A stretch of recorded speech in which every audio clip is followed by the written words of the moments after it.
তোমার বৌমা কেমন হয়েছে? আমাদের তো বললে না। তা বলি, তোমার বৌমার পেটে বিদ্যে আছে তো, নাকি আবার সেটাও করেনি?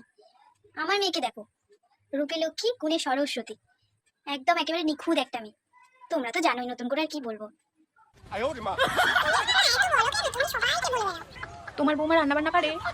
না, এখনকার মেয়ে তো বাবা মা তো রান্নাবান্না শিখিয়েও পাঠায় না। দুর্ভাগ্য, আমাদেরকেই রান্নাবান্না আবার শেখাতে হয়। সেই দিন ওই বাড়িতে কি না ঘটে গেল, বৌমা নাকি মাংস ধুতে ঘেন্না পায়। তা মাংস খেতে ঘেন্না পায় না? যত সব ঢং দেখলে মাথা গরম হয়ে যায়।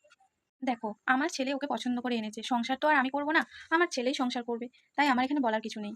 সবকিছুই তো আর সবকিছু শিখে আসে না, আর সবার কপালে সবটা হয়ও না। তাই আমি আর কি করব, যেটা জানে না আমি নিজের হাতে আমার মেয়ে ভেবে আমি ওটা শিখিয়ে পড়িয়ে নেবো। ব্যাস, তাহলেই তো আর কোনো সমস্যা থাকে না। আর কি করবে মাসি, তোমার কপালটাই খারাপ।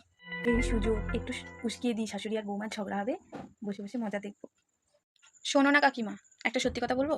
তোমার ছেলে না আর তোমার ছেলে নেই। তোমার ছেলে না এখন তোমার বৌমার গোলাম।